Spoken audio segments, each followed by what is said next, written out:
બહુ સ્પીડ પકડી લે ગાડી ને અમુક વસ્તુ કટરથી જે મશીન કાપતું હોય તમને કદાચ ખબર હશે, પથ્થર બિથ્થર કાપે, પાણીની ધાર કરવી પડે. ભક્તિ એ તત્વ છે. એ તો તપી જવાય. ખાલી ધ્યેય હોય ને લુખ્ખો લાગે. રોટલા જોડે છે એમ દહીં જોઈએ કે શાક જોઈએ કે દાળ જોઈએ.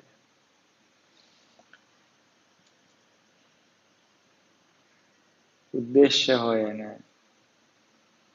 ભક્તિ ન હોય, મહિમા ના હોય તો ધગી જવાય.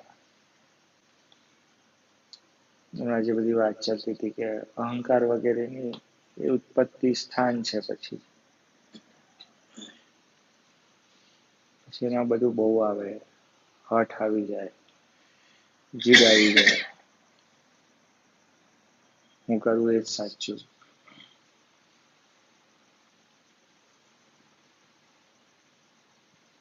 ઈર્ષા બી આવે, કોમ્પિટિશન થયા કરે.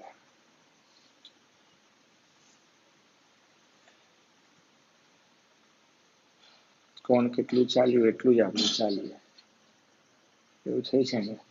આપણે આપણા માર્ગો ના બનાવીએ, એવું થાય ને. આપણો વે લોકોનો જે રસ્તો હોય એના જોડે જોડે જ ચાલ્યા કરે. એ ઉપર થઈ જાય એટલે આપણને એવું કે ટાર્ગેટ પૂરું થઈ ગયું. ઈર્ષા એ વસ્તુ છે. આણે કર્યું એટલું મારે કરવું. કોકે 2 મકાન બનાવ્યા તો મારે 2 મકાન બનાવવા, કાં તો 3 બનાવવાના, પૂરું થઈ જાય.